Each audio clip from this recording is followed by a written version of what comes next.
차가운 공기가 법률 사무소의 통유리창을 두드렸다. 서울의 스카이라인이 한눈에 내려다 보이는 최고층 사무실이었지만 그 안의 온도는 바깥의 초겨울 날씨보다 더 냉랭했다. 한서연은 맞은편에 앉은 남자, 이제 곧 전남편이 될 강태준을 물끄러미 바라보았다. 그의 완벽하게 재단된 슈트와 조금의 흐트러짐도 없는 머리카락, 그리고 그녀를 바라보는 무감각한 눈동자까지 지난 3년간 그녀가 매일 봐왔던 모습 그대로였다. 변호사가 내민 이혼 서류 위에는 이미 강태준의 서명이 날렵하게 자리 잡고 있었다. 그는 마치 중요한 계약을 체결하는 사람처럼 서류를 검토했고 마지막 장을 넘기며 손목시계를 확인했다. 시간이 아깝다는 노골적인 표현이었다. 서연은 그 모습에 아주 희미하게 입꼬리를 올렸다. 그래, 이 남자에게 결혼은 3년짜리 비즈니스 계약이었고 오늘은 그 계약이 만료되는 날일 뿐이었다. 서명의 낮은 목소리가 정적을 깼다. 강태준은 턱짓으로 서류를 가리켰다. 그의 목소리에는 어떤 감정도 실려 있지 않았다. 서연은 말없이 펜을 들었다. 그녀의 손은 떨리지 않았다. 지난 3년간 진성그룹의 안주인이라는 허울 좋은 감옥에서 그녀가 배운 것이 있다면 그것은 바로 자신의 감정을 완벽하게 통제하는 법이었다. 그녀는 자신의 이름 한서연 3글자를 또박또박 적어 내려갔다. 잉크가 종이에 스며드는 순간 그녀는 속박에서 풀려나는 듯한 기묘한 해방감을 느꼈다. 변호사들이 서류를 챙겨 최종 확인을 하는 동안 강태준이 다시 입을 열었다. 위자료는 합의한 대로. 그의 변호사가 서연에게 또 다른 서류철을 내밀었다. 그것은 진성그룹의 수많은 계열사 중 하나인 유노이아 크리에이티브의 소유권 이전 서류였다. 유노이아 크리에이티브, 이름은 그럴듯했지만 업계에서는 이미 사망 선고를 받은 회사였다. 수년간의 적자에 허덕이다가 정리 절차만 남겨둔 진성그룹의 골칫덩어리. 강태준은 이것을 위자료라는 이름으로 그녀에게 던져주었다. 그것은 자비가 아니라 마지막까지 가하는 모욕이었다. 이 쓸모없는 회사를 받고 조용히 사라지라는, 너는 이 정도의 가치밖에 되지 않는다는 무언의 압력이었다. 서연은 서류를 천천히 넘겨보았다. 회사의 막대한 부채 목록이 눈에 들어왔다. 이걸 받으라고요? 서연의 변호사가 당황하며 끼어들었지만 서연은 손을 들어 그를 제지했다. 그녀는 고개를 들어 강태준을 정면으로 바라보았다.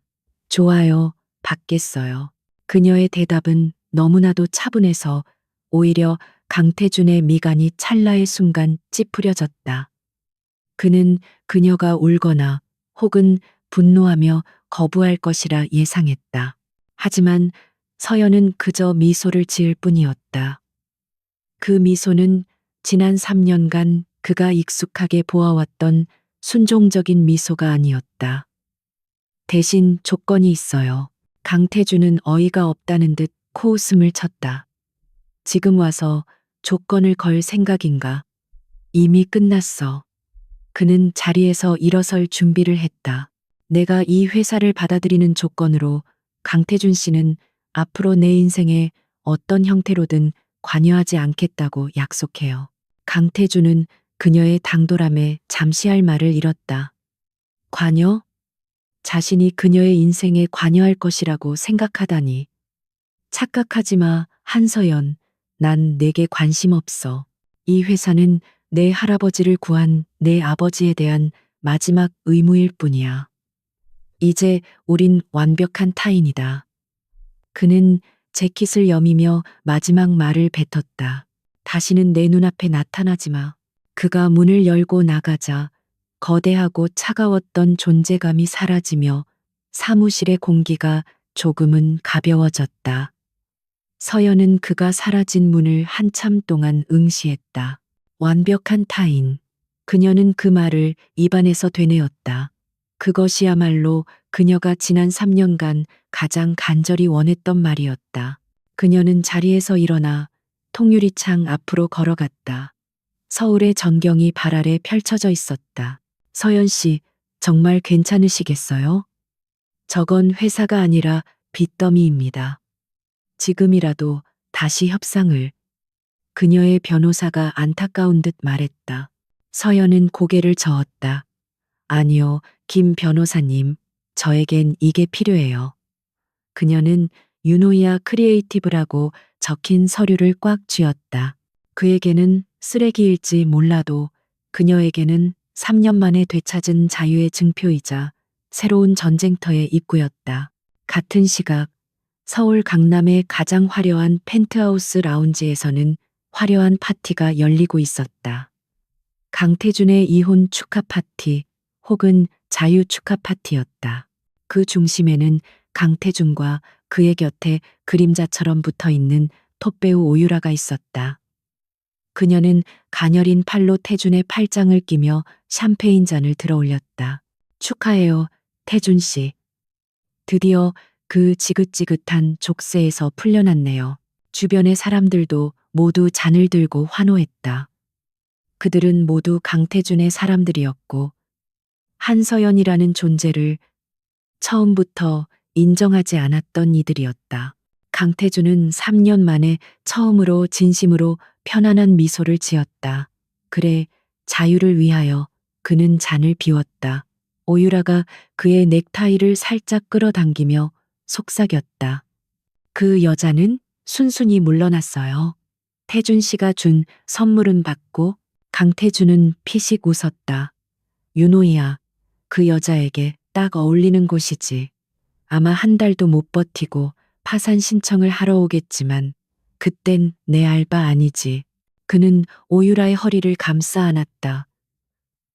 이제 우리 사이에 방해되는 건 아무것도 없어, 유라야. 오유라의 얼굴에 승리감에 찬 미소가 번졌다. 그녀가 이 순간을 얼마나 기다렸던가. 음악 소리가 더 커지고 파티는 절정으로 치달았다. 강태준은 수많은 사람에게 둘러싸여 축하를 받았다. 그는 자신이 완벽한 결정을 내렸다고 생각했다.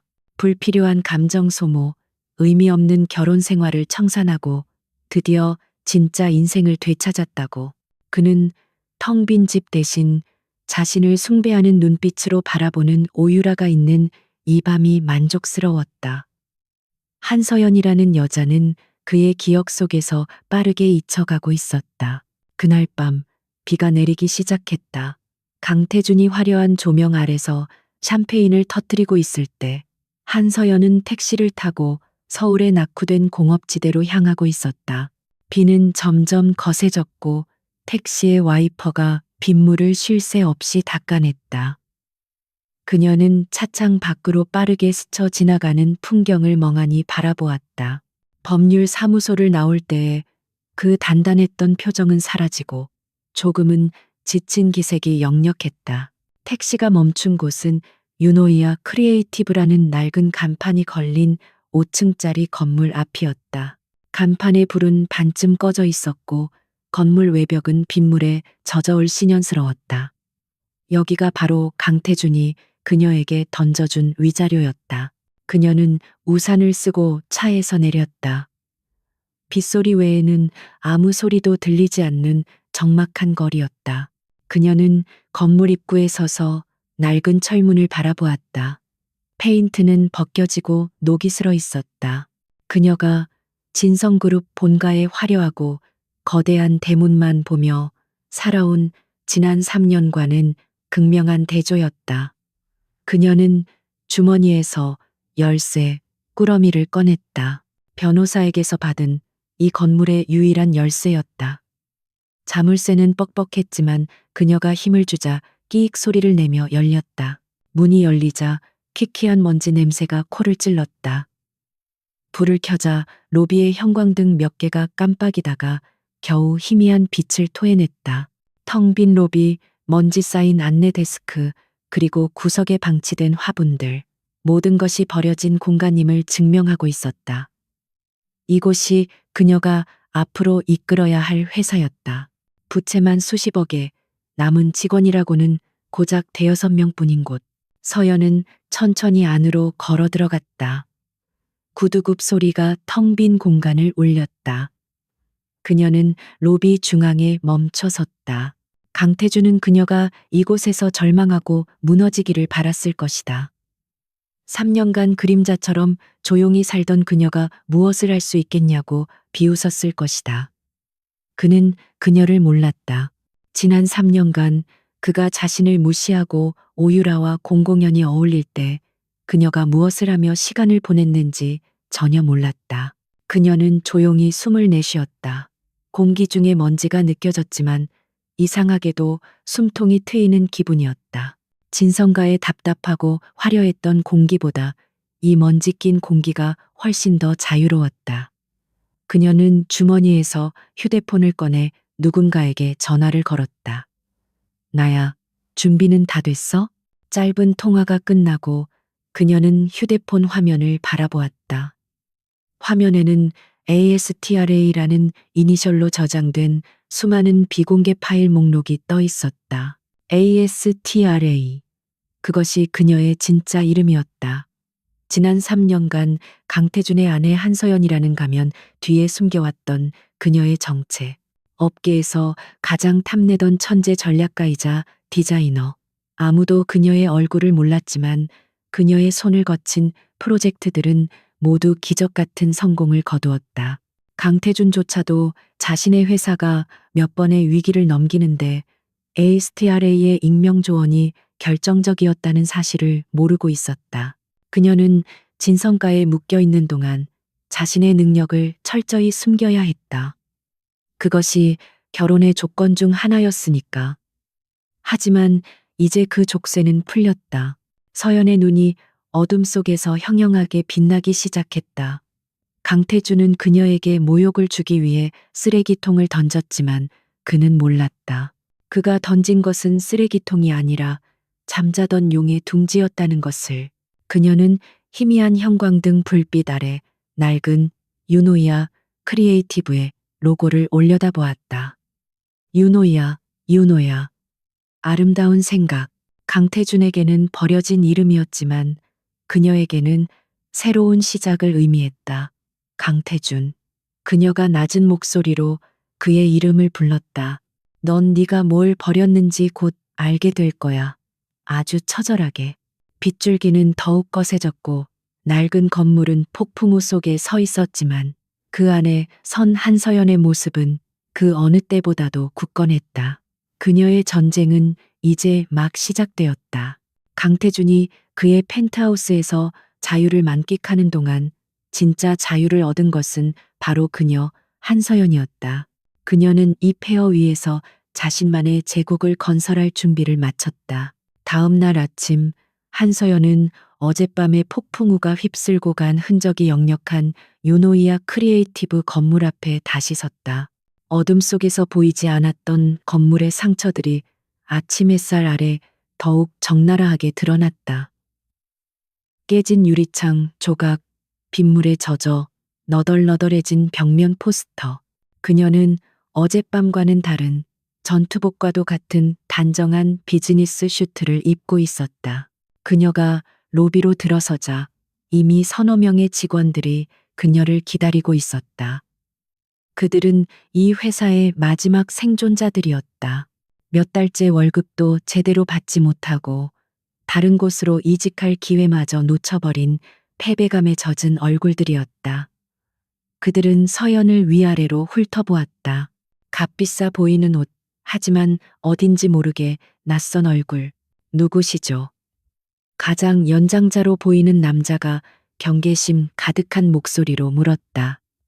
그는 디자인팀의 박 팀장이었다. 어제부로 이 회사를 인수한 한서연입니다.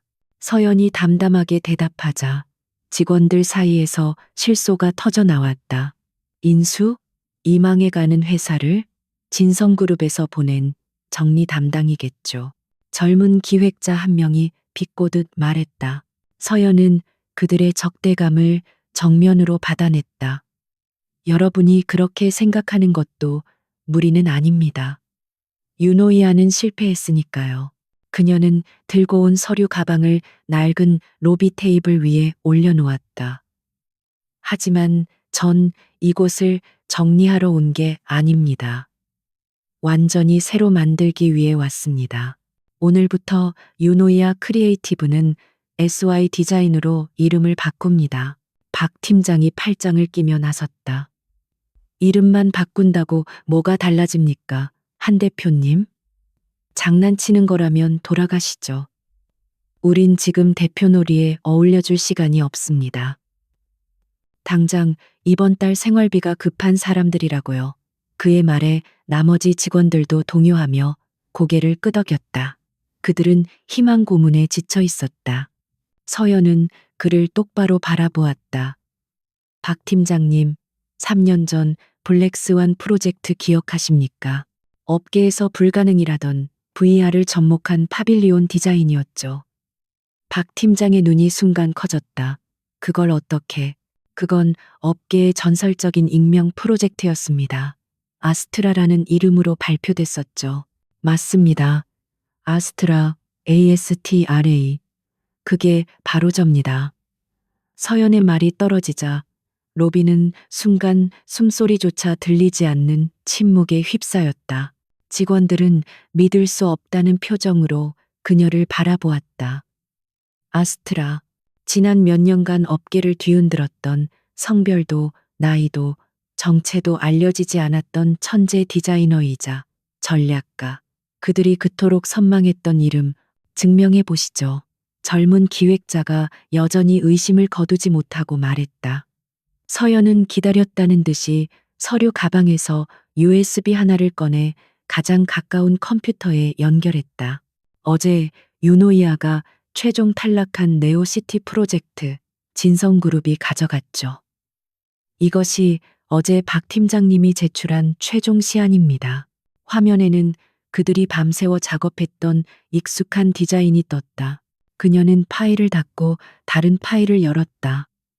그리고 이건 내가 어젯밤 이 자리에서 다시 작업한 SY 디자인의 수정 제안서입니다. 화면에 완전히 새로운 디자인이 떠오르자 박 팀장의 입이 벌어졌다. 그것은 그들이 놓쳤던 핵심, 예산 문제와 실용성을 완벽하게 보완하면서도 예술성을 극대화한 그야말로 아스트라의 스타일이 묻어나는 완벽한 기획안이었다. 이걸 하룻밤 만에 박 팀장은 화면에서 눈을 떼지 못했다. 서연은 컴퓨터에서 시선을 돌려 직원들을 바라보았다. 난 여러분이 필요합니다.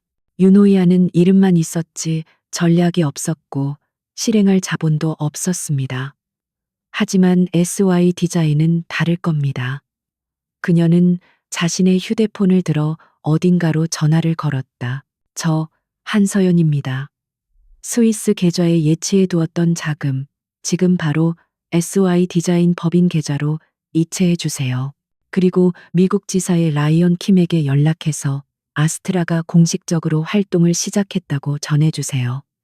첫 번째 파트너는 SY 디자인이 될 거라고. 그녀의 목소리는 조용했지만 힘이 있었다. 직원들은 얼어붙었다. 스위스 계좌, 미국 지사, 아스트라. 그들이 알던 망한 회사의 시나리오와는 완전히 다른 이야기였다. 서연이 전화를 끊자마자 박 팀장의 휴대폰이 울렸다. 회사 공용 계좌로 방금 전 그들의 밀린 3개월치 급여와 위로금이 입금되었다는 은행 알림이었다. 그리고 그것을 훨씬 상회하는 거액의 운영 자금이 들어왔다. 이게 정말 젊은 기획자는 말을 잇지 못했다. 서연은 다시 한번 그들을 바라보았다. 다시 한번 묻겠습니다.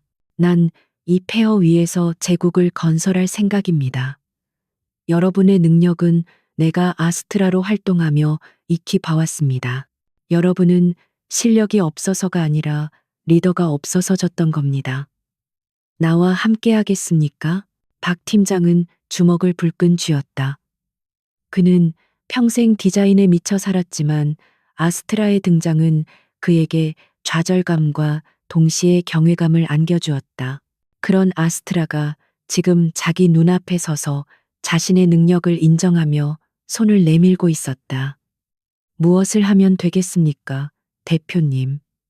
그는 깊이 고개를 숙였다. 다른 직원들도 따라서 고개를 숙였다. 절망이 깃들었던 그들의 눈에 다시 불이 붙기 시작했다. 서연은 만족스러운 미소를 지었다. 좋습니다. 그럼 지금부터 회의를 시작하죠.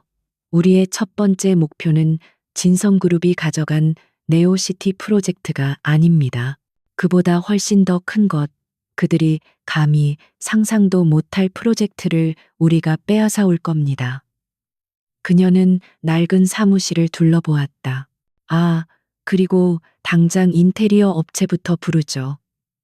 이곳은 우리의 성이 될 테니까요. 한편 그 시각 강태주는 거대한 저택의 침실에서 눈을 떴다. 어젯밤의 파티로 인한 숙취가 머리를 울렸다. 그는 미간을 찌푸리며 침대에서 일어났다. 집안은 이상할 정도로 고요했다. 평소라면 이 시간에 그가 가장 좋아하는 원두로 내린 커피 향이 침실까지 희미하게 올라왔어야 했다. 그리고 그의 동선에 맞춰 완벽하게 준비되어 있어야 할 오늘의 슈트와 셔츠도 보이지 않았다. 그는 그 모든 것을 한서연이 준비했다는 사실을 그 순간 처음으로 인지했다. 그녀는 3년 내내 그림자처럼 조용히 그의 일상을 완벽하게 조율했다. 그는 그것을 당연하게 여겼고 심지어 하인들이 하는 일이라고 생각했다. 한서연, 그는 무심코 그녀의 이름을 불렀다가 아, 어제 이혼했지 라는 사실을 깨달았다. 그는 대신 인터폰을 들어 비서를 불렀다. 김 비서, 당장 사람 시켜서 커피 좀 올리고 오늘 입을 옷 준비해. 비서는 당황한 목소리로 대답했다. 회장님, 그건 늘 사모님께서 직접 하시던 일이라. 강태주는 신경질적으로 인터폰을 끊었다. 쓸모없는 것들. 그는 직접 드레스룸으로 걸어갔다. 수백 벌의 슈트가 걸려 있었지만 어떤 것을 어떻게 조합해야 할지 순간 막막했다. 늘 그녀가 그의 일정과 그날의 날씨, 만나는 사람에 맞춰 모든 것을 준비해 두었기 때문이었다. 그는 결국 아무거나 집어입고 1층으로 내려왔다. 텅 빈 식탁, 차갑게 식은 주방. 늘 따뜻한 수프와 간단한 샐러드로 채워져 있던 아침 식탁이 텅 비어 있었다. 젠장. 그는 욕설을 내뱉었다. 이것은 상실감이 아니었다. 그저 익숙했던 일상의 편의가 사라진 것에 대한 불쾌감일 뿐이라고 그는 스스로에게 되뇌었다. 그때 그의 휴대폰이 울렸다. 오유라였다. 태준 씨, 일어났어요? 나 오늘 스케줄 일찍 끝날 것 같은데 저녁에 와인 어때요? 그녀의 애교 섞인 목소리가 흘러나왔다. 강태준은 그제야 표정이 조금 풀렸다. 그래, 좋아. 저녁에 보자고. 그는 전화를 끊고 집을 나섰다. 한서연의 빈자리가 주는 이질감은 그저 사소한 해프닝일 뿐이라고 생각했다. 그는 곧 새로운 사람을 고용해서 이 집을 예전처럼 돌려놓으면 그만이라고 대수롭지 않게 여겼다. 그는 차에 올라타며 김 비서에게 명령했다. 오늘 저녁 오유라 씨와 약속 잡고 청담동 레스토랑 예약해. 그는 한서연이 지금쯤 그 쓰레기 회사를 받아들고 절망에 빠져 울고 있을 것이라 상상했다. 어쩌면 벌써 파산 절차를 알아보고 있을지도 몰랐다. 그는 그녀가 자신의 발목을 잡던 족쇄였다고 생각하며 엑셀을 밟았다. 그는 몰랐다. 자신이 버린 것이 단순한 아내가 아니라 자신의 제국을 지탱하던 숨겨진 기둥이었음을. 같은 시각 SY 디자인의 낡은 사무실에는 밤늦도록 불이 꺼지지 않았다. 한서영과 4명의 직원들은 배달된 도시락으로 저녁을 때우며 열띤 회의를 이어가고 있었다. 그들의 얼굴에는 피로감 대신 흥분과 열정이 가득했다. 폐허갔던 건물에 10년 만에 처음으로 활기찬 생명이 돌기 시작했다. 강태준의 차가운 저택과는 정반대의 풍경이었다. 진성그룹의 최고층 회의실은 그 위용만큼이나 팽팽한 긴장감으로 가득 차 있었다. 강태준은 거대한 홀로그램 스크린에 띄워진 K-스페이스 복합 미디어 시티 프로젝트의 조감도를 말없이 바라보고 있었다. 서울시가 사활을 걸고 추진하는 수조 원대 규모의 거대 프로젝트였다. 진성그룹은 이 프로젝트를 따내기 위해 지난 6개월간 총력을 기울였다. 최종 제안서는 완벽합니다. 경쟁사인 대한건설 측은 원가 절감에만 치중하고 있습니다. 저희가 제안한 랜드마크 디자인과 AI 기반 운영 시스템은 심사위원단, 특히 송 회장의 마음을 사로잡을 겁니다. 전략기획실장의 자신감 넘치는 보고가 이어졌다. 강태준은 고개를 끄덕였다. 실패는 있을 수 없었다. 이 프로젝트는 진성의 기술력과 자본력을 다시 한번 시장에 증명하는 상징적인 사건이 될 터였다. 그는 펜을 돌리며 물었다. 다른 경쟁업체는? 그의 질문은 형식적인 확인 절차에 불과했다. 어차피 이 게임은 진성과 대한건설 두 거인의 싸움이었다. 김 비서가 태블릿을 확인하며 조심스럽게 대답했다. 몇몇 중소업체들이 컨소시엄을 구성해 참여했지만 유의미한 상대는 아닙니다. 아, 그리고 신생업체 한 곳이 단독으로 입찰했습니다. SY 디자인이라는 곳입니다. 강태준의 펜이 멈칫했다. SY 디자인. 며칠 전 그가 한서연에게 모욕감을 주며 던져준 그 회사의 새 이름이었다. 그는 실소를 터뜨렸다. 회의실의 임원들이 의아한 표정으로 그를 바라보았다. SY 디자인? 그 여자가? 그의 목소리에는 노골적인 경멸이 담겨 있었다. 감히 진성을 상대로 입찰에 끼어들 생각을 하다니.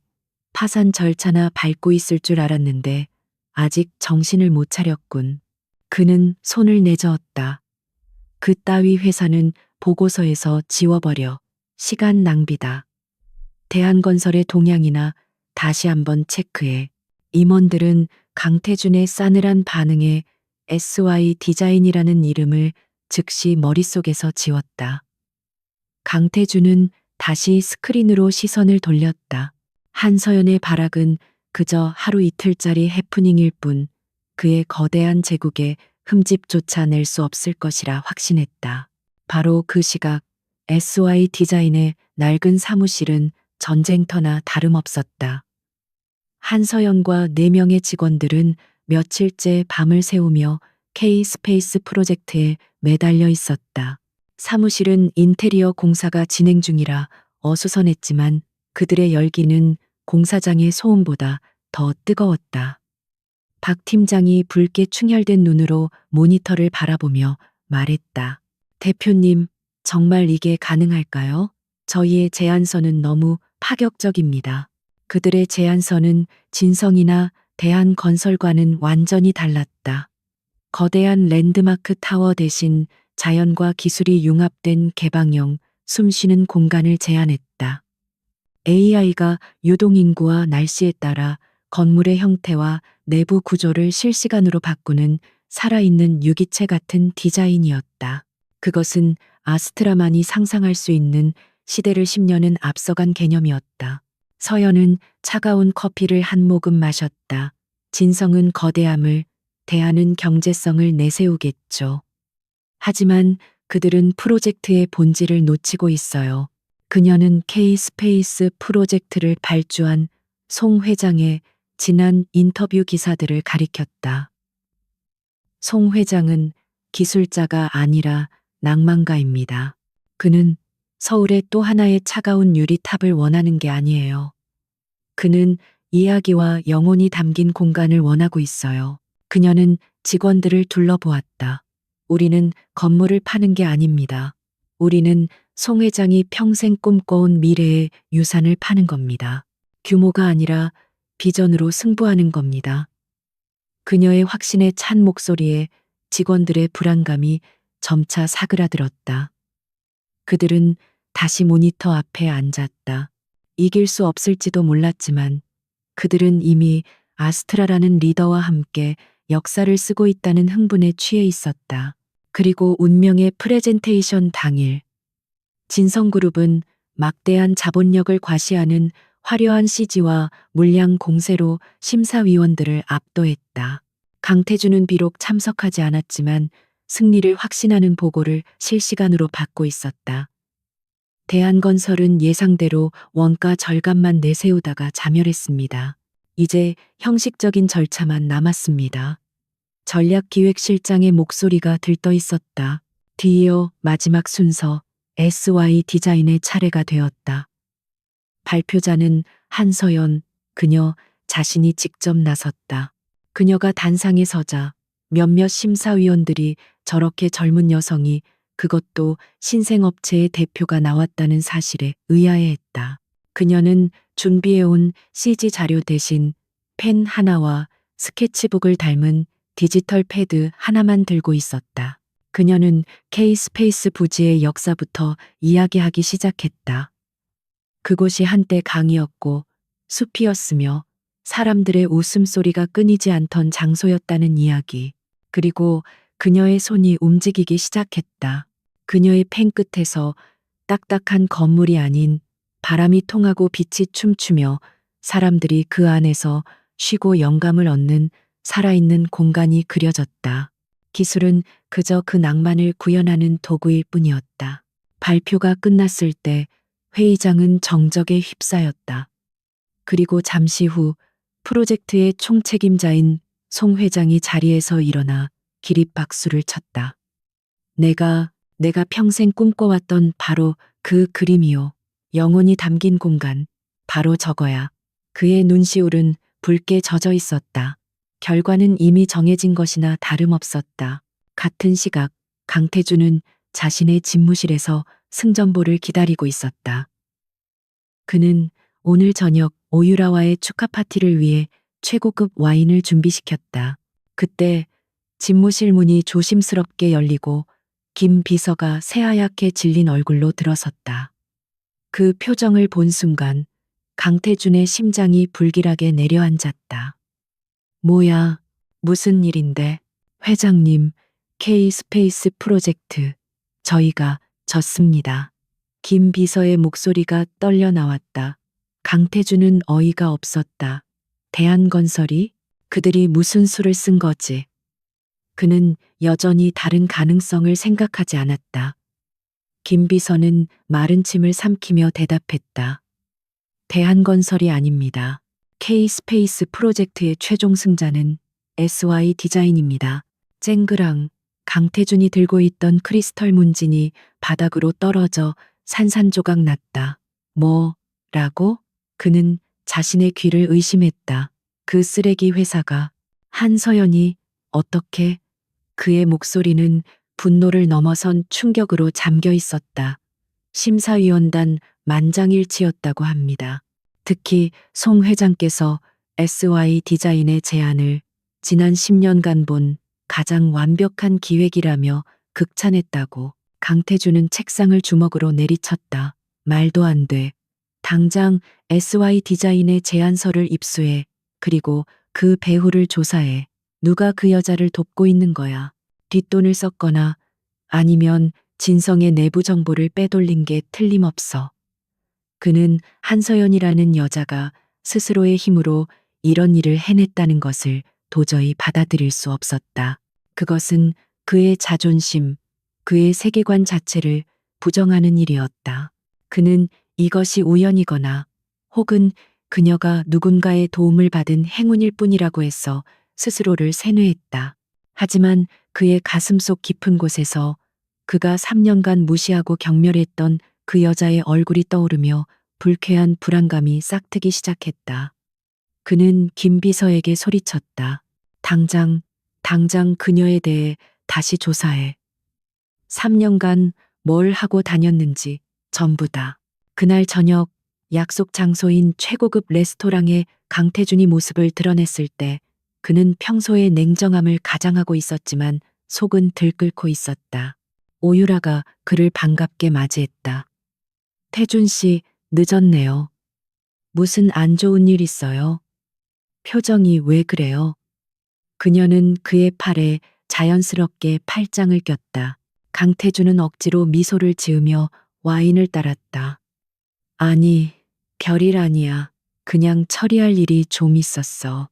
오유라는 그가 K스페이스 프로젝트에서 승리할 것이라 확신하고 있었기에 축하의 말을 건네려 했다. 오늘 발표 났죠? 역시 우리 태준 씨 대단해요. 저녁에 축하파. 그 얘기 꺼내지 마.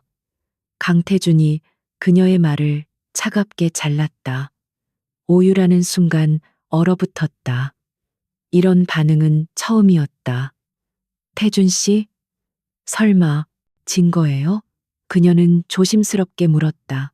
강태준은 대답 대신 와인을 단숨에 들이켰다. 오유라의 얼굴이 미세하게 굳어졌다. 누구한테요? 대한건설? SY 디자인. 강태준이 마지못해 대답했다. 오유라는 그 이름을 듣고는 믿을 수 없다는 듯 웃음을 터뜨릴 뻔했다. 네, SY. 그 여자 회사요? 말도 안 돼. 어떻게? 하지만 그녀는 강태준의 살벌한 표정을 보고 웃음을 거두었다. 그가 지금 농담을 하는 것이 아니었다. 오유라는 순간 불길한 예감에 휩싸였다.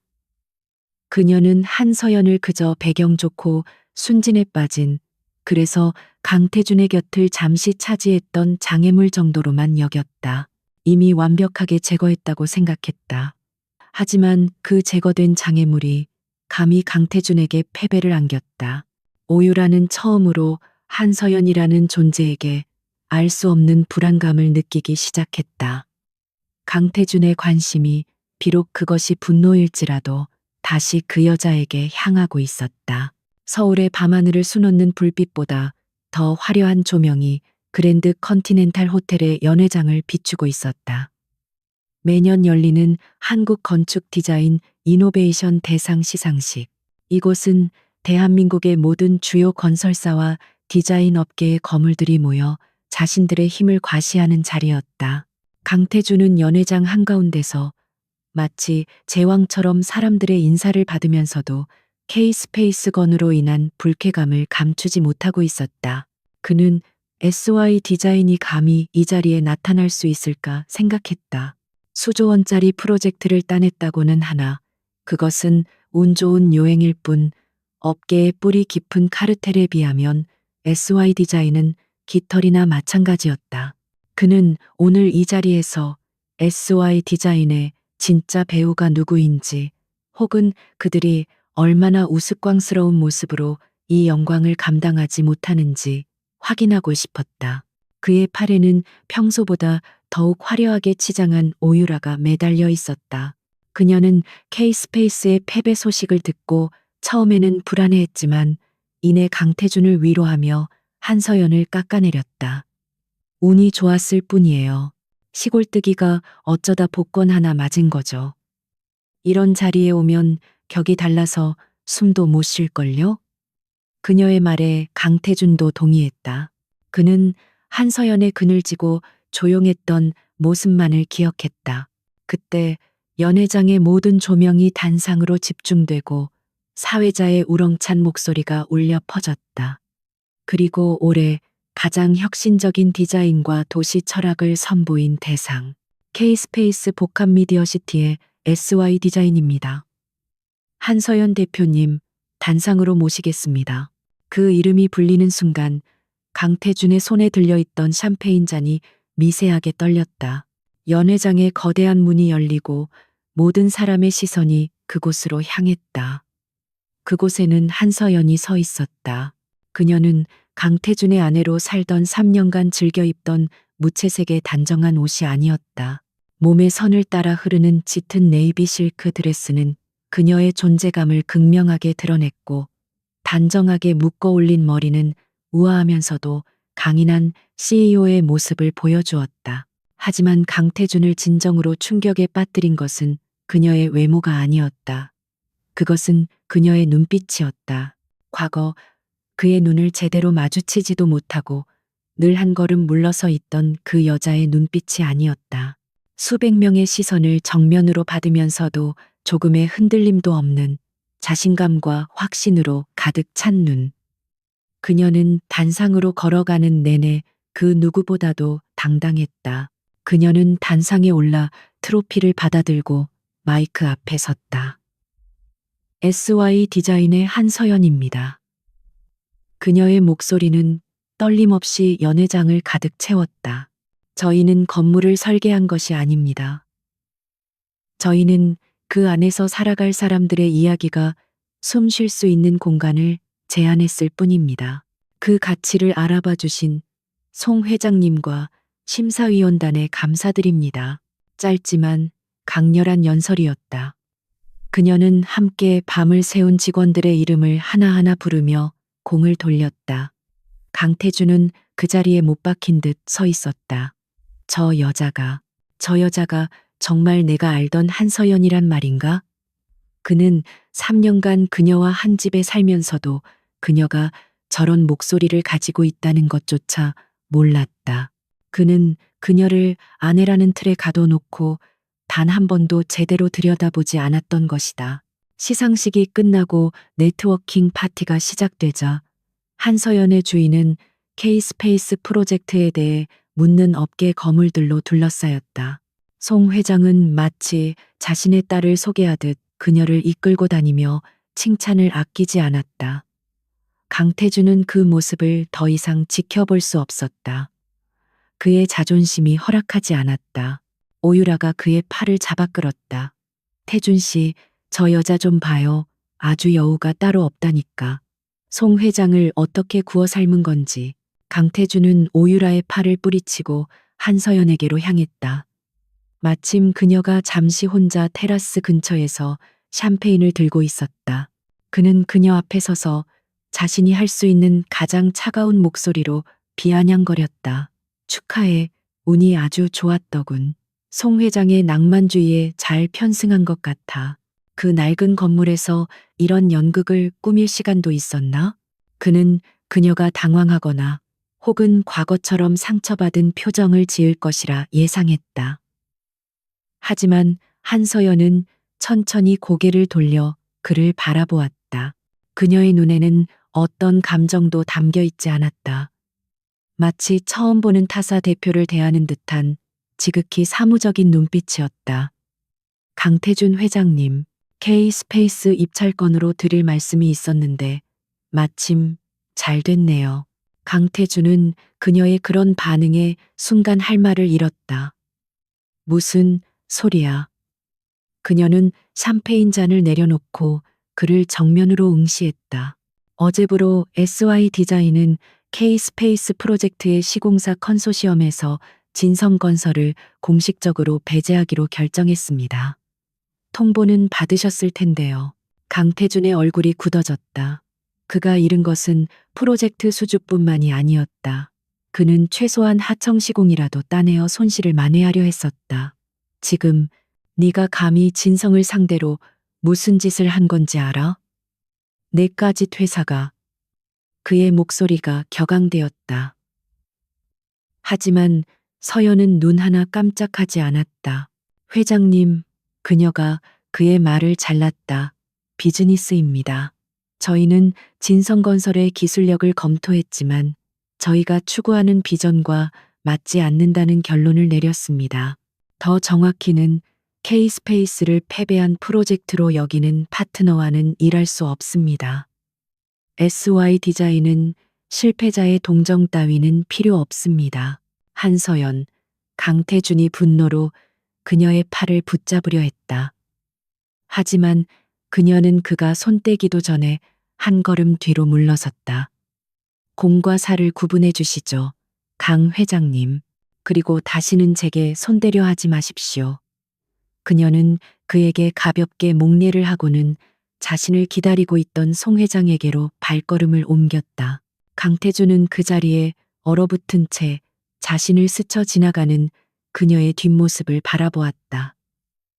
그는 방금 자신의 전 아내에게, 그것도 수많은 사람이 보는 앞에서 완벽하게 비즈니스 파트너로서 거절당하고 해고당했다. 그가 3년간 무시했던 여자에게서 느껴지는 압도적인 냉정함과 통제력. 그것은 강태준이 처음으로 느껴보는 종류의 패배감이었다. 그는 자신이 그녀를 전혀 몰랐다는 사실을 깨달았다. 그날 밤 강태준은 텅 빈 저택으로 돌아왔다. 오유라가 따라붙으려 했지만 그는 신경질적으로 그녀를 돌려보냈다. 집안은 며칠 전 새로 고용한 가사 도우미들이 정리해 두었지만 어딘지 모르게 낯설고 차가웠다. 그는 서재로 들어가 위스키를 찾았다. 하지만 늘 있던 자리에 그가 마시던 특정 연도의 싱글 몰트가 보이지 않았다. 그는 인터폰으로 가사 도우미를 불렀다. 내 술 어디 있어? 가사 도우미는 어쩔 줄 몰라 하며 대답했다. 죄송합니다, 회장님. 목록에 없는 술이라. 마트에서 제일 비싼 걸로 사다 두었습니다만 강태준은 신경질적으로 인터폰을 끊었다. 그 술은 한서연이 직접 소규모 양조장에서 공수해 오던 것이었다. 그는 피곤한 몸을 이끌고 침실로 향했다. 다음 날 일정을 확인하기 위해 태블릿을 들었다. 평소라면 그의 스케줄, 만나는 사람의 성향, 필요한 보고서, 심지어 예상 질문까지 완벽하게 정리되어 있어야 할 스케줄러가 엉망진창이었다. 김 비서가 정리해 놓긴 했지만 한서연이 하던 그 완벽한 조율과는 비교할 수 없었다. 그때서야 강태준은 깨달았다. 자신이 당연하게 누려왔던 모든 것들, 아침에 눈을 떴을 때 완벽하게 준비되어 있던 커피의 향, 계절과 TPO에 맞춰 세팅되어 있던 슈트, 그의 동선을 방해하지 않으면서도 완벽하게 관리되던 저택의 온도와 습도, 그리고 그의 복잡한 스케줄까지 그 모든 것이 한서연의 손에서 이루어졌다는 것을, 그는 그것이 아내의 역할이 아니라 유능한 전략가의 서포트였다는 것을 처음으로 인지했다. 그는 지난 3년간 집안에 아스트라를 두고도 그녀를 그저 장식품처럼 취급했던 것이다. 그의 무관심이, 그 냉담함이 얼마나 거대한 존재를 억누르고 있었는지 깨닫기 시작했다. 그의 가슴 속에 무관심의 두꺼운 벽에 첫 번째 균열이 가기 시작했다. 그것은 아직 후회나 그리움은 아니었다. 그것은 자신의 가장 강력한 무기를 제 손으로 버렸다는 뼈아픈 자각이었다. 강태준의 집무실 공기는 얼음장처럼 차가웠다. K-스페이스 프로젝트의 패배는 단순한 사업적 손실이 아니었다. 그것은 그의 자존심, 강태준이라는 이름이 상징하는 완벽한 성공 신화에 가해진 첫 번째 균열이었다. 그는 밤새도록 SY 디자인의 제안서를 검토했다. 보면 볼수록 경이로웠고 그래서 더 분노가 치밀었다. 이런 기획을 한서연이 혼자 해냈을 리가 없었다. 배우가 있어. 분명히. 그는 모니터를 노려보며 중얼거렸다. 한서연은 그저 내세운 얼굴마담일 뿐 그녀 뒤에 거대한 자본이나 천재적인 조력자가 숨어 있을 것이라 확신했다. 그는 김 비서를 호출했다. SY 디자인, 그리고 한서연에 대해 샅샅이 다시 조사해.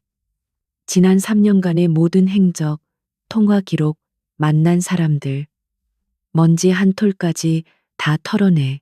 그의 명령은 단순한 조사를 넘어선 집착의 시작이었다.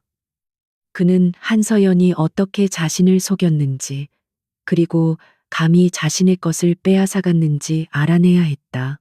며칠 후 SY 디자인이 K-스페이스 프로젝트의 후속 작업으로 또 다른 중견 기업의 브랜딩 리뉴얼 프로젝트를 연달아 따냈다는 소식이 전해졌다.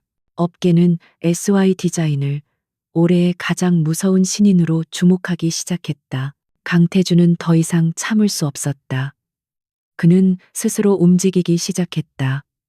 그는 한서연이 결혼 생활 중에 사용했던 모든 것들을 파헤치기 시작했다. 그녀가 읽던 책들, 그녀가 사용하던 개인 태블릿, 심지어 그녀가 가끔 들르던 작은 갤러리의 방문 기록까지. 그는 그녀가 외부 조력자와 접촉한 흔적을 찾고 있었다. 하지만 그가 발견한 것은 그의 예상과는 전혀 달랐다. 그는 김 비서가 가져온 보고서 뭉치를 뒤적였다. 한서연의 3년간의 삶은 놀라울 정도로 단순했다. 공식적인 행사 외에는 거의 저택을 벗어나지 않았고 만나는 사람도 극히 제한적이었다. 이게 다야? 고작 갤러리, 도서관, 그리고 가끔 가던 봉사활동? 그는 보고서를 책상에 내동댕이 쳤다. 그녀의 삶은 조력자는커녕 그 어떤 야망도 없는 수도승의 삶처럼 보였다. 회장님, 그런데 이상한 점이 있습니다. 김 비서가 조심스럽게 다른 파일을 내밀었다. 사모님, 아니, 한서연 대표가 이혼 직전에 파기해달라고 요청했던 개인 클라우드 서버를 복구해봤습니다. 강태주는 미간을 찌푸렸다. 파기 요청, 뭐가 있었는데? 그는 파일을 열었다. 그 안에는 수백 개의 디자인, 시안과 전략 기획서들이 들어 있었다. 그 파일들은 날짜별로 정리되어 있었다. 강태주는 무심코 2년 전에 파일을 하나 열었다. 그것은 당시 진성그룹이 적대적 M&A 위기에 처했을 때의 상황 분석과 대응 전략 보고서였다. 섬뜩할 정도로 정확한 예측, 그리고 상대의 허를 찌르는 역제안까지.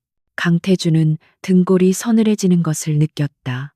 이 보고서는 그가 당시 익명의 컨설턴트 아스트라 ASTRA에게서 받았던 바로 그 보고서의 원본이었다.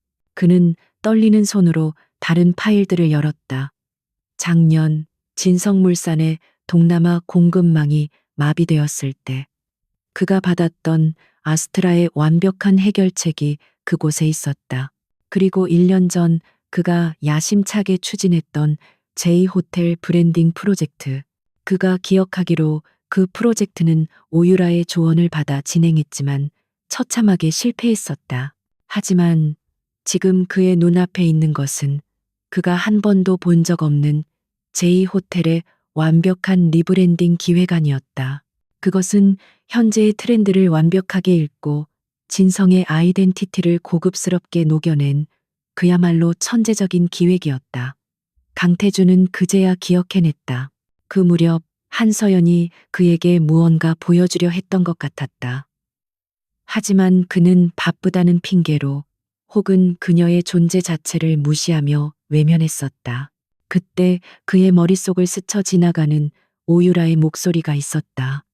태준 씨, 서연 씨가 뭘 만들었다고 하는데 내가 살짝 봤거든요. 그냥 학생 과제 수준이랄까. 태준 씨 수준에 안 맞아요. 괜히 봤다가 실망할까봐 내가 못 보게 했어요. 그녀는 그렇게 말하며 그를 침실로 이끌었다. 그는 그 말을 의심 없이 믿었다. 강태주는 즉시 김 비서에게 그날 전후에 저택 내부 CCTV 기록을 가져오라고 명령했다. 영상 속에서 한서연은 며칠 밤을 새워 작업한 태블릿을 들고 서재 앞에서 그를 기다리고 있었다. 그가 오유라와 함께 외출해서 돌아오자 그녀가 다가갔다. 태준 씨, 드릴 말씀이. 하지만 오유라가 그녀를 막아섰다.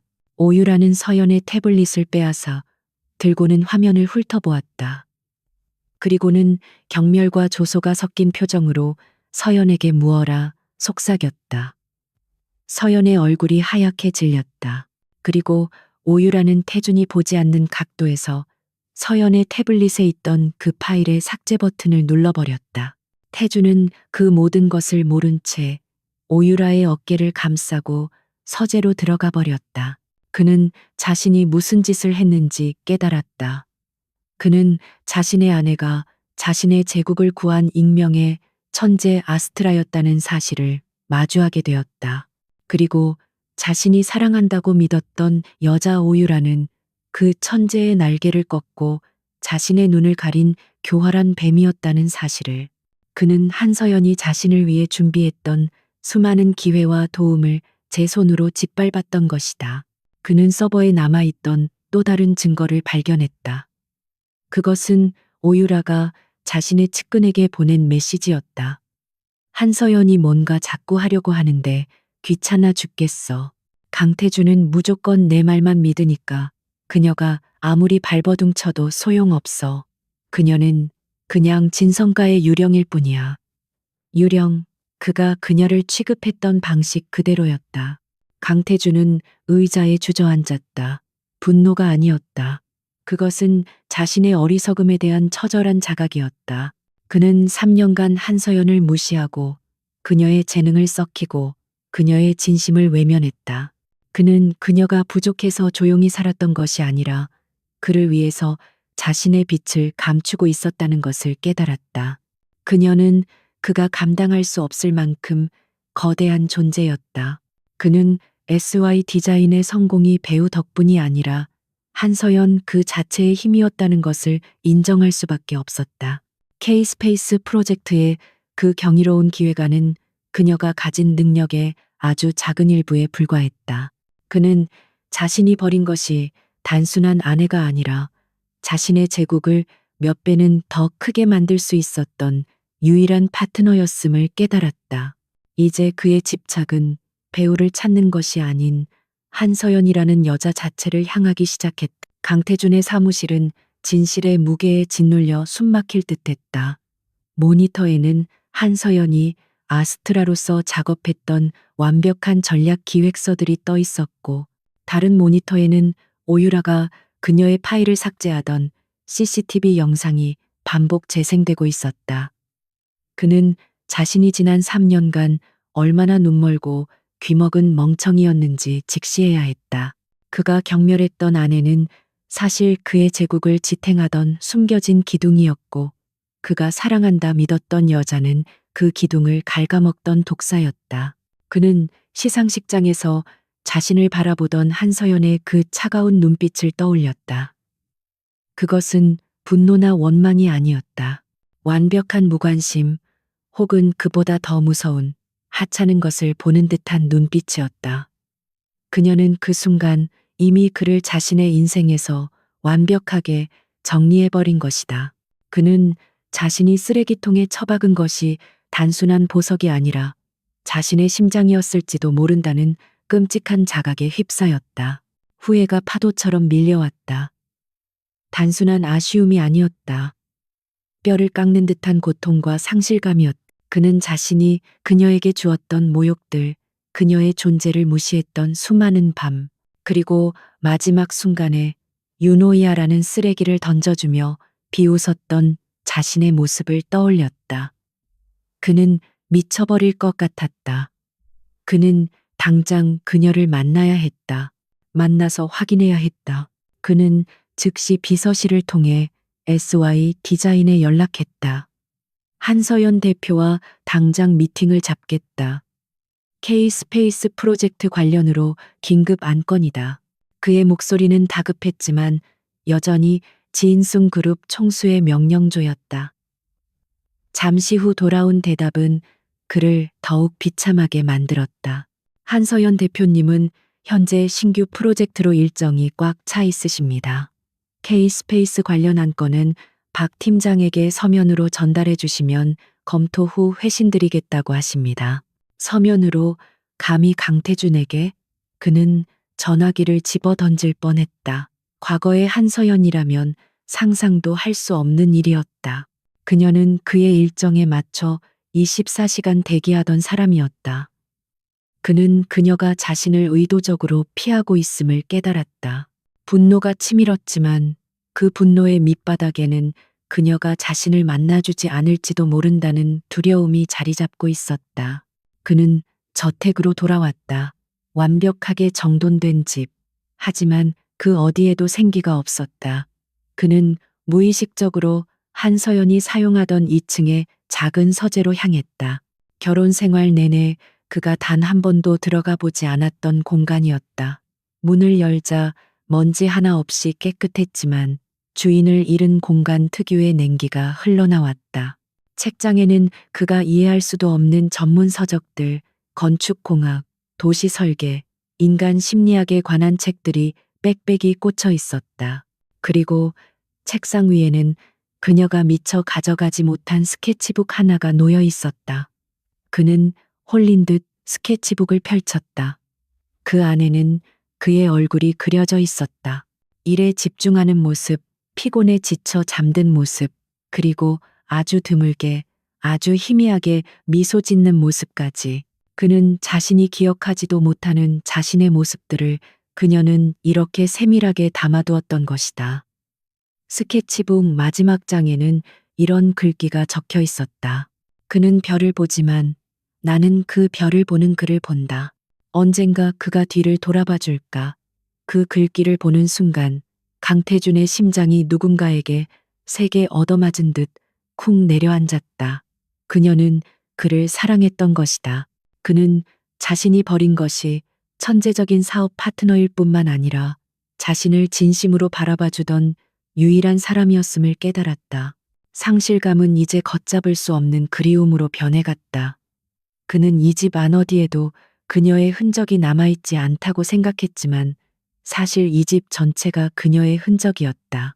그가 좋아하던 커피향, 그가 편안함을 느끼던 실내 온도, 그 모든 것이 그녀가 조율해낸 결과물이었다. 그때 그의 휴대폰이 울렸다. 오유라였다. 태준 씨, 왜 이렇게 연락이 안 돼? 무슨 일 있는 거야? 나 오늘 시상식 드레스 피팅하러 가는데 같이 가줄 수. 그녀의 목소리는 평소처럼 교태로웠지만 강태준의 귀에는 그 목소리가 쇠를 긁는 소리처럼 혐오스럽게 들렸다. 그는 오유라의 목소리 뒤편에 깔린 기만과 탐욕을 이제야 보게 된 것이다. 오유라. 그의 목소리는 얼음처럼 차가웠다. 제이. 호텔 프로젝트. 2년 전 네가 한서연의 기획안을 학생과제 수준이라고 했지. 오유라의 숨소리가 순간 멎었다. 태준 씨, 그게 무슨... 갑자기 왜 그래요? 그녀는 당황하며 웃어넘기려 했다. 그는 자신이 기억하지도 못하는 자신의 모습들을 그녀는 이렇게 세밀하게 담아두었던 것이다. 스케치북 마지막 장에는 이런 글귀가 적혀 있었다. 그는 별을 보지만 나는 그 별을 보는 그를 본다. 언젠가 그가 뒤를 돌아봐 줄까? 그 글귀를 보는 순간 강태준의 심장이 누군가에게 세게 얻어맞은 듯 쿵 내려앉았다. 그녀는 그를 사랑했던 것이다. 전화기 너머로 오유라의 숨막히는 침묵이 흘렀다. 강태준은 눈을 감았다. 그는 오유라에 대한 분노보다 그런 그녀의 말에 속아 넘어간 자신에 대한 혐오감이 더 컸다. 다시는 내 눈앞에 나타나지 마. 그리고 진성그룹과 관련된 모든 계약 오늘부로 파기야. 그는 오유라의 절규가 들려오기 전에 전화를 끊어버렸다. 그는 더 이상 기다릴 수 없었다. 그는 재킷을 집어들고 차를 몰아 SY 디자인으로 향했다. 그가 그 낡은 건물 앞에 도착했을 때 마침 한서연이 직원들과 함께 건물에서 나오고 있었다. 그녀는 박 팀장과 무언가 이야기를 나누며 환하게 웃고 있었다. 강태준은 그 웃음을 본 순간 심장이 멎는 듯했다. 그녀는 3년간 자신과 살면서 단 한 번도 저렇게 자유롭고 행복하게 웃은 적이 없었다. 한서연이 차에 오르려는 순간 강태준이 그녀의 앞을 가로막았다. 그의 차가 그녀의 차를 막아선 것이다. 박 팀장과 직원들이 경계하며 그의 앞을 막아섰다. 강태준 회장님, 여긴 어쩐 일이십니까? 강태준은 그들을 무시하고 오직 한서연만을 바라보았다. 한서연, 얘기 좀 해. 한서연은 잠시 그를 바라보더니 차창을 내렸다. 그녀의 얼굴은 다시 그 시상식장에서처럼 냉정하고 무표정해졌다. 강태준 씨, 지금 업무 방해입니다. 무슨 용건이시죠? 서면으로 접수하라고 말씀드렸을 텐데요. 그녀의 목소리는 한치의 흔들림도 없이 사무적이었다. 서면? 우리가 서면으로 대화할 사이인가? 한서연, 그가 소리쳤다. 그는 자신도 모르게 절박해져 있었다. 아스트라, 왜 말 안 했어? 왜 3년 동안 바보처럼. 그의 목소리가 떨려 나왔다. 그는 그녀에게서 어떤 답이라도 듣고 싶었다. 원망이라도 좋았다. 한서연은 그를 잠시 바라보았다. 그녀의 눈에 떠오른 것은 그가 기대했던 원망이나 분노가 아니었다. 그것은 이해할 수 없는 것을 보는 듯한 가벼운 의아함이었다. 말을 한다고 뭐가 달라졌을까요? 강태준 씨? 그녀가 조용히 반문했다. 당신은 내 말을 들을 준비가 되어 있지 않았습니다. 당신은 한서연이라는 존재 자체를 보지 않았으니까요. 그녀는 창문을 올리기 시작했다. 그리고 아스트라는 당신 같은 클라이언트와는 일하지 않습니다. 내 재능을 쓰레기 취급하고 내 진심을 짓밟은 사람과는 강태준이 다급하게 차문을 잡으려 했다. 서연아, 제발, 내가 잘못했어. 내가. 비키세요. 그녀의 목소리가 칼처럼 날아와 그의 말을 잘랐다. 당신의 잘못했다는 말은 너무 늦었습니다. 그리고 난 더 이상 당신의 서연이가 아닙니다. 난 SY 디자인 대표 한서연입니다. 길을 비켜주시죠. 중요한 미팅에 늦겠습니다. 그녀의 차는 조금의 망설임도 없이 그의 차를 스쳐 지나갔다. 강태준은 대로변에 홀로 남겨졌다. 수많은 사람이 그를 이상한 눈초리로 쳐다보았지만 그는 움직일 수 없었다. 그녀의 마지막 말, 너무 늦었다. 그 말은 그가 그녀를 잃었음을, 영원히 되돌릴 수 없음을 알리는 사형 선고처럼 그의 귓가를 맴돌았다. 그는 자신이 지금부터 무엇을 해야 할지, 이 거대한 상실감을 어떻게 감당해야 할지 알 수 없었다. 그는 비로소 발광하기 시작했다. 강태준에게서 걸려온 전화가 끊긴 후 오유라는 잠시 동안 자신이 들은 말을 이해하지 못했다. J 호텔 프로젝트 아스트라 계약 파기. 그녀가 쌓아 올린 모든 것이 무너지는 소리가 들렸다. 그녀는 강태준이 한서연이 아스트라라는 사실을 절대 알지 못할 것이라 확신했다. 고작 해야 전 부인에 대한 일말의 동정심, 그 정도일 것이라. GV. 하지만 강태준의 목소리는 동정심이 아니었다. 그것은 자신이 속았다는 것을 깨달은 자의 냉혹한 분노, 그리고 이미 마음이 떠난 자의 무관심이었다. 그녀는 수십 통의 전화를 더 걸었지만 강태준은 받지 않았다. 다음 날 아침 그녀의 소속사는 발칵 뒤집혔다. 진성그룹의 모든 광고와 후원이 하루아침에 끊겼고 예정되어 있던 드라마 캐스팅마저 보류되었다. 오유라는 자신이 낭떠러지 끝에 서 있음을 깨달았다. 강태준이라는 동아줄은 끊어졌다. 그리고 그 모든 것의 원인은 단 한 사람, 한서연이었다. 그녀가 감히 강태준의 아내라는 자리에서 만족하지 않고 자신의 영역을 침범하고 이제는 강태준의 마음까지 흔들어 놓았다. 한서연, 네가 감히 날. 오유라의 눈에 도끼가 서렸다. 그녀는 이대로 무너질 수 없었다. 그녀에게는 아직 그녀의 팬들과 그녀의 이미지가 남아 있었다. 그리고 그녀는 한서연의 가장 치명적인 약점을 쥐고 있다고 생각했다. J 호텔 프로젝트. 그녀는 당시 한서연의 파일을 삭제하기 전 흥미로운 디자인 몇 개를 자신의 개인 클라우드에 백업해 두었었다. 그때는 그저 혹시나 하는 마음이었지만 이제 그것은 그녀의 마지막 무기가 되었다. 며칠 후 대한민국 연예계와 재계는 동시에 터진 거대한 스캔들로 마비되었다. 톱스타 오유라가 한 연예 정보 프로그램과의 단독 인터뷰에서 눈물을 흘리며 충격적인 사실을 고백한 것이다. 그녀는 자신이 지난 2년간 공들여 준비해온 J 호텔 리뉴얼 프로젝트의 핵심 디자인 아이디어를 도둑 맞았다고 주장했다. 그분은 당시 진성가의 안주인이셨죠. 전 태준 씨를 사랑했지만 그분의 지위 때문에 제 아이디어를 양보해야 했습니다. 그녀는 교묘하게 강태준을 피해자로 만들고 자신을 희생자로 포장했다. 그녀는 자신이 백업해 두었던 한서연의 디자인 스케치 중 일부를 마치 자신의 아이디어 스케치인 양 공개했다. 날짜는 당연히 조작되어 있었다. 파장은 즉각적이었다.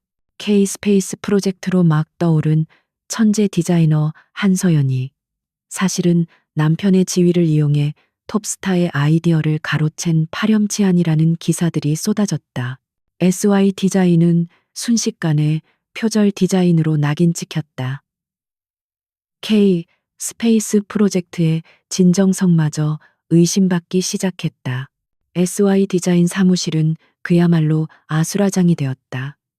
쉴 새 없이 전화벨이 울렸고 건물 앞에는 기자들이 진을 쳤다. K 스페이스 프로젝트의 공동 투자사들이 해명을 요구하는 공문을 보내왔다. 박 팀장과 직원들은 분노와 당혹감에 휩싸였다. 대표님, 이건 말도 안 되는 모함입니다. 저 디자인은 대표님이. 한서연은 창밖을 내다보며 굳은 표정으로 서 있었다. 그녀는 오유라가 이토록 비열하고 무모한 수를 쓸 것이라고는 예상하지 못했다. 오유라는 지금 자신뿐만 아니라 SY 디자인, 나아가 K 스페이스 프로젝트 전체를 인질로 잡고 진흙탕 싸움을 시작한 것이다. 저 스케치는 제가 강태준 회장에게 보여주려다 거절당했던 바로 그 제2 호텔 기획안의 일부입니다. 박 팀장이 주먹을 내리쳤다. 그럼 우리가 원본을 가지고 있지 않습니까? 당장 공개해서 저 여자의 거짓말을 원본은 없습니다. 한서연이 조용히 말했다. 오유라 씨가 그날 제 태블릿에서 직접 삭제했습니다. 그리고 전 이혼하면서 모든 백업 데이터를 파기했고요. 직원들의 얼굴이 절망으로 물들었다. 증거가 없었다. 바로 그때 강태준이 SY 디자인 사무실로 거의 쳐들어오다시피 했다. 그의 얼굴은 분노로 이글거렸다. 그는 오유라의 인터뷰를 보자마자 무슨 일이 벌어졌는지 즉시 파악했다. 한서연, 당장 내 변호인단을 붙여주겠어. 그리고 내가 증거를 가지고 있어. 내 서재 앞 CCTV, 오유라가 내 파일을 삭제하는 영상이야. 그걸 공개하면 필요 없습니다. 한서연이 그의 말을 차갑게 끊었다. 그녀는 그 어느 때보다도 단호한 눈빛으로 그를 바라보았다. 강태준 씨, 이건 SY 디자인의 문제입니다. 그리고 내 문제입니다. 당신의 증거를 이용하는 순간 난 또다시 진성그룹과 강태준의 그늘 뒤에 숨는 여자가 될 뿐입니다. 난 그렇게 싸우지 않습니다. 지금 그깟 자존심을 세울 때야. 네가 3년간, 아니, 네가 평생 읽어온 모든 것이 무너질 수도 있어. 강태준이 절박하게 소리쳤다. 그는 그녀가 또다시 상처받고 무너지는 것을 볼 수 없었다. 그녀를 지켜야 했다.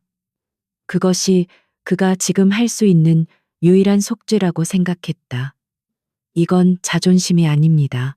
이건 내 방식입니다. 한서연은 그를 지나쳐 회의실로 들어갔다. 그리고 박 팀장에게 지시했다. K-스페이스 프로젝트의 전체 시뮬레이션 데이터, 그리고 내가 아스트라로 활동했던 지난 5년간의 모든 비공개 포트폴리오 원본을 준비해 주세요. 그리고 국내외 최고 권위의 디자인 저작권 감정위원들을 모두 소집하세요. 그녀는 다시 강태준을 돌아보았다. 당신이 정말 날 돕고 싶다면 아무것도 하지 마세요. 그저 오유라가 어떤 결말을 맞이하는지 지켜보기만 하세요. 당신이 지난 3년간 그랬던 것처럼. 그녀의 말은 비수처럼 강태준의 가슴에 밝혔다. 그는 그녀를 도울 자격조차 없음을 깨달았다. 오유라의 여론전은 극에 달했다. 그녀는 상처받은 예술가의 모습으로 동정표를 얻었고 SY 디자인은 존폐의 위기에 몰렸다. 파트너사들은 계약 해지를 검토하기 시작했다. 그리고 마침내 SY 디자인 측의 공식 기자회견 일정이 잡혔다. 오유라는 승리를 예감하며 비웃었다. 증거도 없는 그녀가 무슨 반격을 할 수 있겠는가. 기자회견장은 몰려든 취재진으로 발디딜 틈이 없었다. 대한민국 언론의 모든 카메라가 단상 하나만을 향해 있었다. 업계 관계자들, 법률 전문가들, 심지어 호기심 많은 대중까지. 그들의 눈에는 의심과 일말의 기대감, 그리고 곧 펼쳐질 추락을 기다리는 잔인함이 뒤섞여 있었다. 오유라는 자신의 고급 빌라에서 샴페인을 준비한 채 이 생중계를 지켜보고 있었다. 그녀는 한서연이 증거도 없이 어떤 변명을 늘어놓을지 기대하고 있었다. 강태준 역시 자신의 집무실에서 거대한 스크린으로 이 모든 광경을 지켜보고 있었다. 그는 손에 땀이 찼다. 그녀가 자신의 도움을 거절한 순간 그는 그녀를 믿어야 했지만 동시에 오유라가 얼마나 악랄하게 여론을 조작했는지 알기에 불안감을 감출 수 없었다. 그는 자신이 할 수 있는 유일한 일, 그녀의 말대로 그저 지켜보는 것들 하고 있었다. 약속된 시간이 되자 한서연이 단상으로 걸어 나왔다. 그녀는 피해자의 초췌한 모습이 아니었다. 어깨를 펴고 흔들림 없는 눈빛으로 정면을 응시했다. 그녀의 침착함은 오히려 기자들을 술렁이게 만들었다. 그녀는 마이크 앞에 서서 쏟아지는 플래시 세례를 잠시 묵묵히 받아냈다. 안녕하십니까? SY 디자인 대표 한서연입니다. 그녀의 목소리는 명료했다. 오늘 이 자리는 표절 의혹에 대한 변명을 하기 위함이 아닙니다. 그녀의 말에 장내가 잠시 소란스러워졌다. 저는 오늘 진실을 증명하기 위해 섰습니다. 그리고 이 논란을 제 손으로 끝내기 위해 섰습니다. 그녀는 스크린에 첫 번째 자료를 띄웠다. 그것은 오유라가 제시한 제2호텔 스케치가 아니었다. 블랙스완 프로젝트, 골든 게이트, 브리지 리디자인, 에코, 헥사곤 시티 플랜, 지난 5년간 업계를 뒤흔들었던 아스트라라는 이름으로만 존재했던 전설적인 프로젝트들이었다. 지난 5년간 저는 아스트라라는 이름으로 활동해왔습니다. 장내는 충격으로 얼어붙었다. 기자들은 믿을 수 없다는 듯 서로를 쳐다보았다. 아스트라가 저 젊은 여성이었다고? 한서연은 그들의 반응을 기다리지 않고 각 프로젝트의 초기 스케치, 코드라인, 그리고 전략 기획의 핵심 로직을 직접 설명하기 시작했다. 그것은 흉내낼 수 없는 한 사람의 명백한 디자인 DNA였다. 강태준 역시 자신의 집무실에서 거대한 스크린으로 이 모든 광경을 지켜보고 있었다. 그는 손에 땀이 찼다. 그녀가 자신의 도움을 거절한 순간 그는 그녀를 믿어야 했지만 동시에 오유라가 얼마나 악랄하게 여론을 조작했는지 알기에 불안감을 감출 수 없었다. 그는 자신이 할 수 있는 유일한 일, 그녀의 말대로 그저 지켜보는 것들 하고 있었다. 그 안에는 건축공학적 계산, 예상 유동인구에 따른 공간 변형 시뮬레이션, 그리고 호텔 운영 수익을 극대화하기 위한 AI 기반 전략까지 오유라가 감히 상상도 못할 깊이의 내용이 담겨 있었다. 오유라 씨는 고작이 거대한 빙산의 일각을 훔쳐다 자신의 스케치북에 베껴 그렸을 뿐입니다. 그녀는 이 디자인의 핵심, 즉 영혼을 훔치지는 못했습니다. 오유라의 얼굴이 하얗게 질려갔다. 샴페인 잔이 그녀의 손에서 미끄러졌다. 말도 안 돼. 저걸 어떻게. 한서연은 멈추지 않았다. 그녀는 오늘을 위해 초빙한 국내외 최고 권위의 저작권 감정위원들을 단상으로 불렀다. 위원님들 증언해 주시죠. 대표 감정위원은 마이크를 잡고 단호하게 말했다. 저희는 SY 디자인이 제시한 지난 5년간의 아스트라 포트폴리오 전체와 J 호텔 기획안 그리고 K 스페이스 프로젝트의 데이터를 비교 분석했습니다. 결론은 명확합니다. 이 모든 것은 한 사람의 뇌에서 나온 일관되고 독창적인 저작물입니다. J 호텔 디자인은 명백히 아스트라, 즉 한서연 대표의 고유 창작물입니다. 기자회견장은 이제 흥분으로 들끓었다. 표절 스캔들이 아니라 천재 디자이너 아스트라의 충격적인 커밍아웃 현장이 된 것이다. 그렇다면 오유라 씨는 어떻게 그 스케치를 한 기자가 날카롭게 질문했다. 한서연은 그 질문을 기다렸다는 듯 마지막 자료를 띄웠다. 증거입니다. 그녀는 날짜와 시간이 찍힌 암호화된 서버 접속 기록을 공개했다. 이것은 제 개인 클라우드 서버 기록입니다. 오유라 씨는 2년 전 바로 J호텔 기획안이 완성된 날 밤 제 개인 태블릿을 이용해 해당 파일에 무단으로 접근했습니다. 그녀는 강태준의 CCTV를 쓰지 않았다. 그녀는 자신의 기록, 자신의 증거를 사용했다. 그리고 이것은 그녀가 다음 화면을 띄웠다. 오유라 씨가 그로부터 한 달 뒤 다른 광고 프로젝트에 제출했다가 독창성 부족으로 거절당한 시안입니다.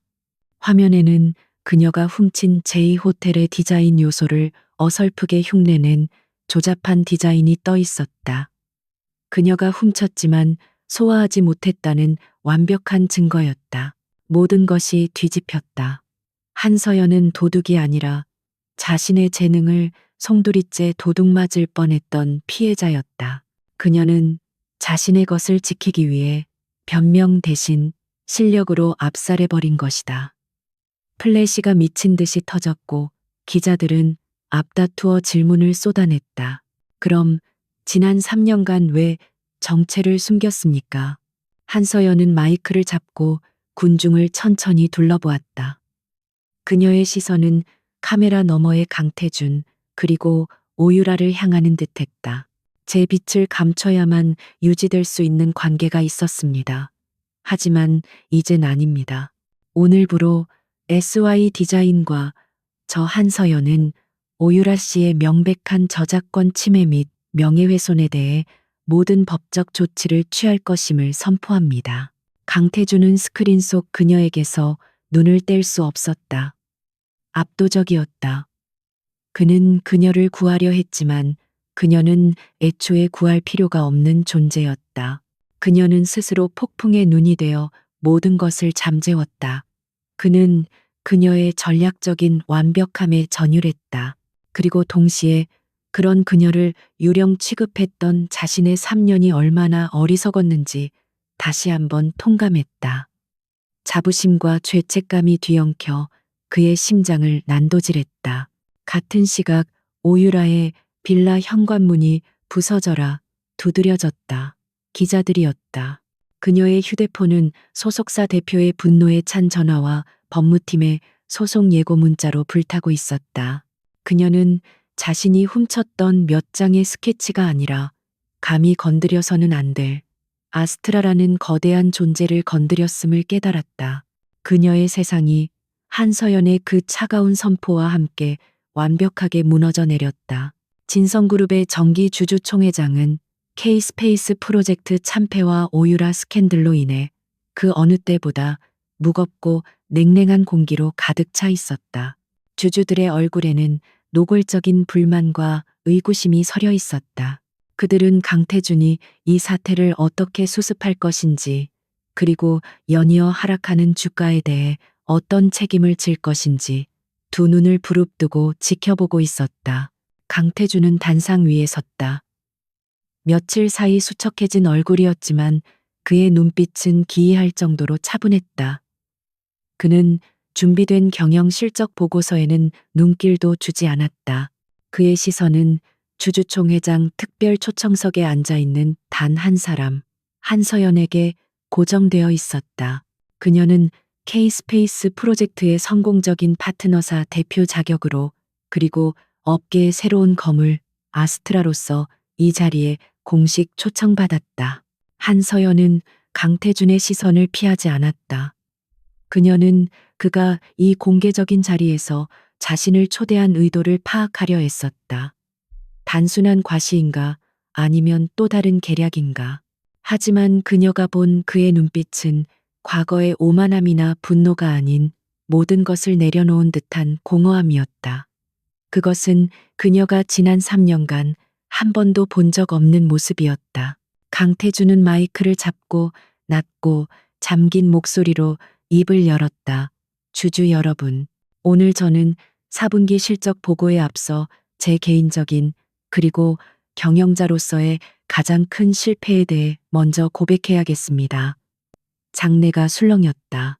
사과를 하더라도 이렇게 공개적으로, 그것도 정기주총의 첫 마디로 할 줄은 몰랐다. 뒤편의 기자들의 손가락이 바쁘게 움직이기 시작했다.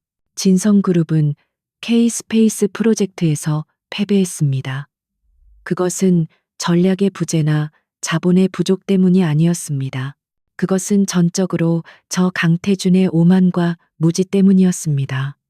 그는 고개를 돌려 다시 한서연을 바라보았다. 저는 제국의 가장 빛나는 보석을 제 손으로 내던졌습니다. 그는 천천히 지난 3년간의 진실을 토해내기 시작했다. 어떻게 자신이 아스트라라는 천재를 곁에 두고도 알아보지 못했는지, 어떻게 그녀의 진심 어린 조언을 무시했는지, 그리고 어떻게 오유라라는 사기꾼의 말에 속아 그녀의 재능을 폄훼하고 제2 호텔 프로젝트를 망쳤는지. 그것은 경영보고가 아닌 한 남자의 처절한 공개 고해성사였다. 저는 오늘 이 자리에서 진성그룹의 총수이기 이전의 한 인간으로서 한서연 대표께 공식적으로 사죄합니다. 강태준은 단상 위에서 수백 명의 주주와 언론의 카메라 앞에서 한서연을 향해 깊이 고개를 숙였다. 제가 잘못했습니다. 당신의 재능을, 당신의 진심을, 그리고 당신이라는 존재를 짓밟은 저의 모든 어리석음을 용서해 주십시오. 주주총회장은 숨소리 하나 들리지 않는 정적에 휩싸였다. 강태준이 한서연에게 저렇게까지 처절하게 매달릴 줄은 아무도 상상하지 못했다.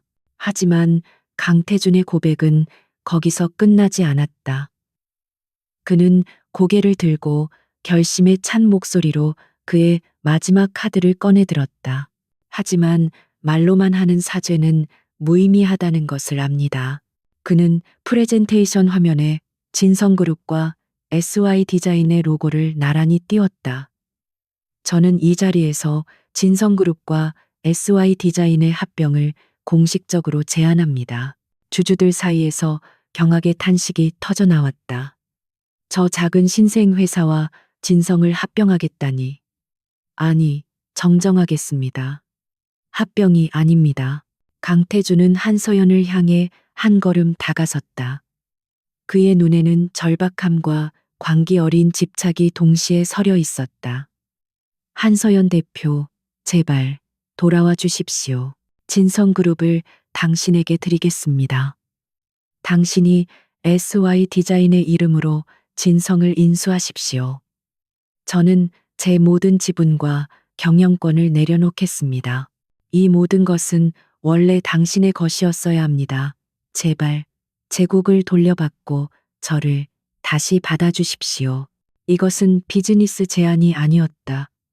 그것은 자신의 모든 것을 내던진 한 남자의 마지막 구애였다. 그는 그녀를 잃고 나서야 그녀 없이는 자신의 제국도 자신도 아무 의미가 없음을 깨달은 것이다. 모든 시선이 단상 아래의 한서연에게로 향했다. 그녀의 입에서 나올 대답에 진성그룹의 운명과 두 사람의 잔혹한 역사가 달려 있었다. 한서연은 천천히 자리에서 일어났다. 그녀는 박수갈채나 환호도 그렇다고 분노나 경멸도 없는 차가운 평정심을 유지했다.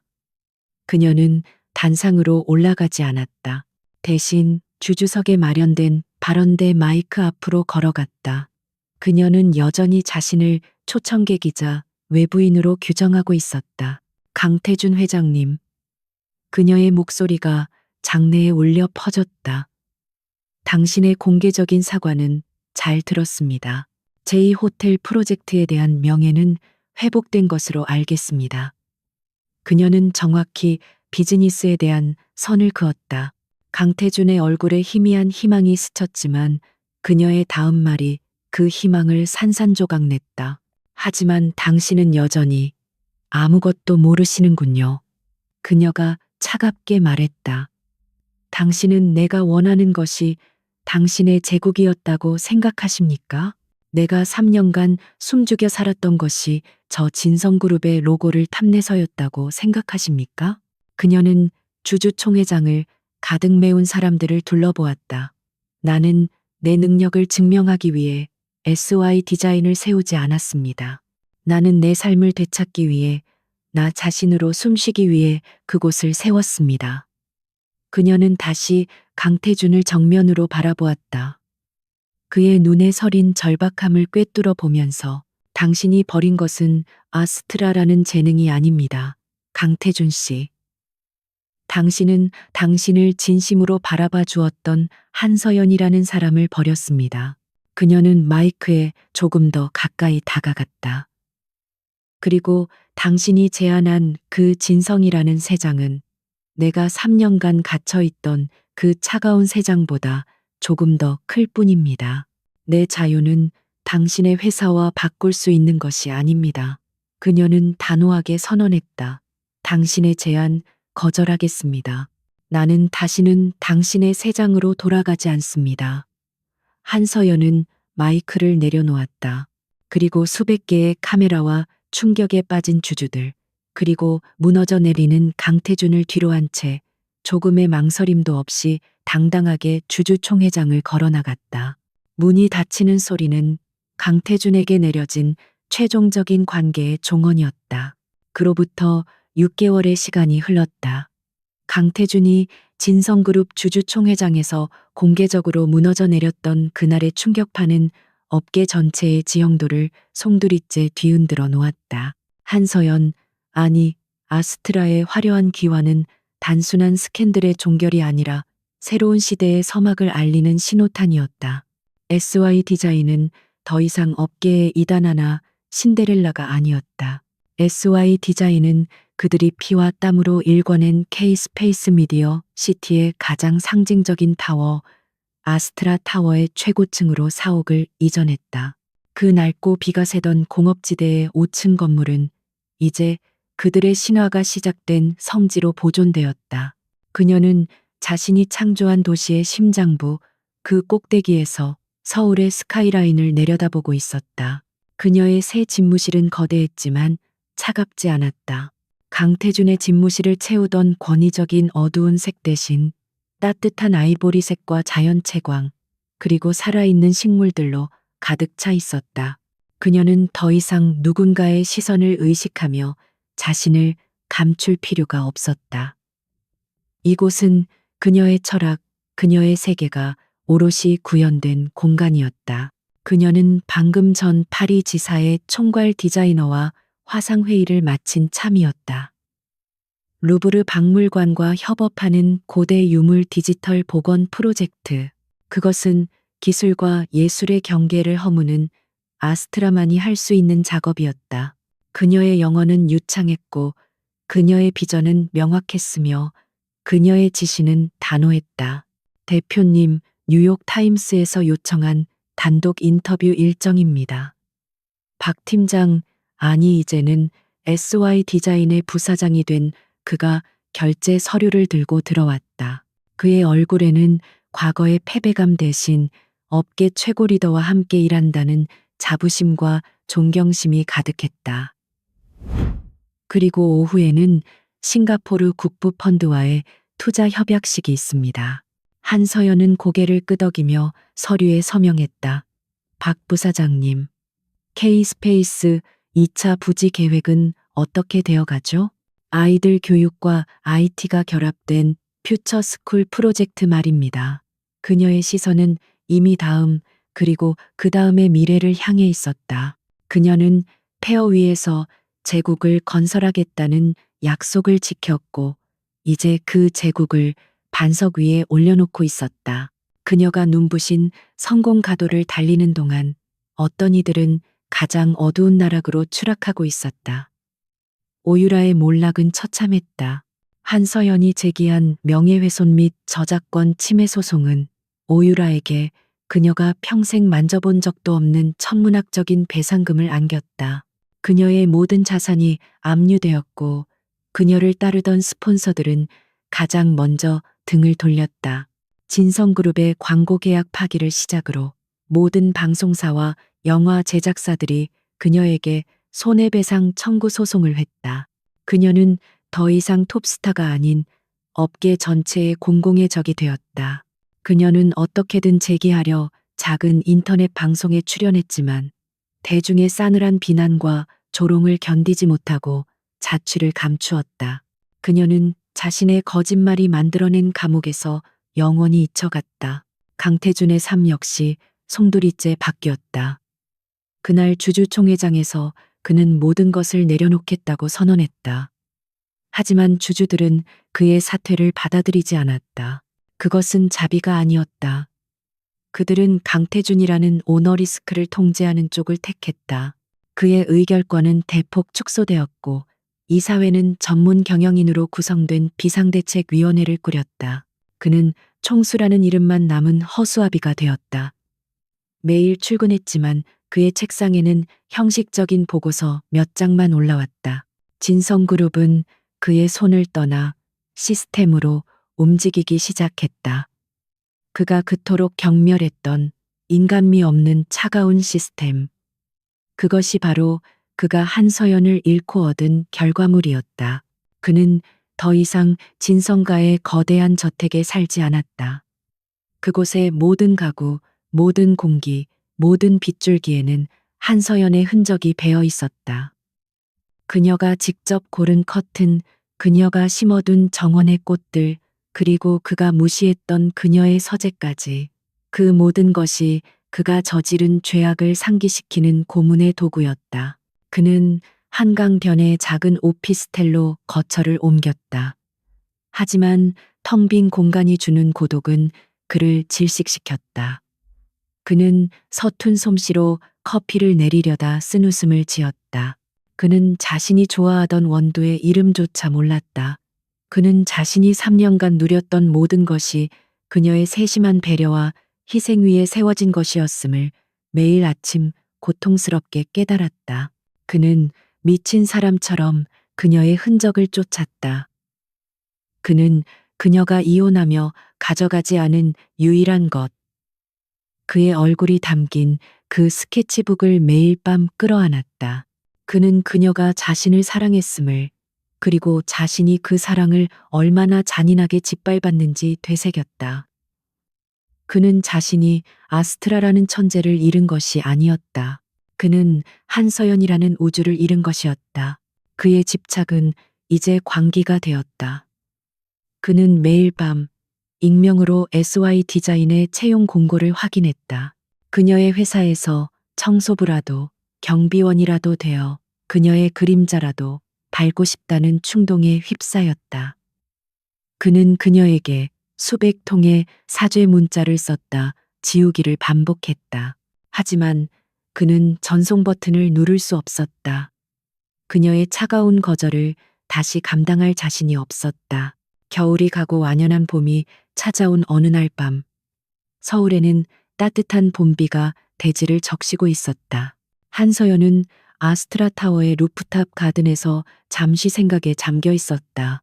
K-스페이스를 밝히는 수만 개의 불빛이 빗물에 반사되어 보석처럼 빛났다. 그녀는 자신이 창조한 이 도시의 야경을 사랑했다. 그녀는 더 이상 과거를 돌아보지 않았다. 그녀에게 강태준은 그저 3년간의 혹독한 시련, 그리고 자신을 더 강하게 단련시킨 하나의 계기일 뿐이었다. 그녀의 시선은 이제 서울을 넘어 파리, 뉴욕, 그리고 아직 아무도 상상하지 못한 미지의 영역을 향해 있었다. 그녀는 차가운 봄비를 맞으며 미소 지었다. 그것은 완전한 자유의 맛이었다. 바로 그 시각, 타워 건너편의 어두운 거리. 강태준은 검은색 트렌치 코트 자락을 젖어가며 비를 맞고 서 있었다. 그는 그녀가 루프탑에 서 있다는 사실을 알지 못했다. 그는 그저 자신이 감히 오를 수도 없는 저 거대한 타워의 가장 높은 층, 그녀의 집무실에서 새어나오는 희미한 불빛을 멍하니 올려다보고 있었다. 빗물이 그의 뺨을 타고 흘러내렸다. 그것이 빗물인지 아니면 뒤늦은 후회의 눈물인지 그 자신도 알 수 없었다. 그는 그녀를 잃었다. 그녀가 이혼 서류에 도장을 찍었을 때가 아니었다. 그가 그녀의 재능을 무시했을 때, 그녀의 진심을 외면했을 때, 아니, 그가 그녀를 처음 만난 순간부터 그는 그녀를 가질 자격이 없었다. 그는 그녀의 빛을 향해 손을 뻗고 싶었지만 그럴 수 없었다. 그녀는 저 하늘의 가장 높은 곳에서 빛나는 별이었고 그는 땅바닥에 버려져 비에 젖는 차가운 돌멩이였다. 그는 자신이 그녀를 영원히 잃었음을, 시간은 결코 되돌릴 수 없음을 깨달았다. 3년의 냉담했던 결혼 생활. 그녀는 이혼과 동시에 자신의 날개를 되찾고 가장 높은 곳으로 날아올랐다. 그리고 그는 그녀에게서 완벽하게 버려진 후에야 비로소 그녀를 미치도록 그리워하기 시작했다. 그는 그 차가운 봄빛 속에서 영원히 닿을 수 없는 그녀의 빛을 올려다볼 것이다. 그것이 그가 받아야 할 형벌이었다.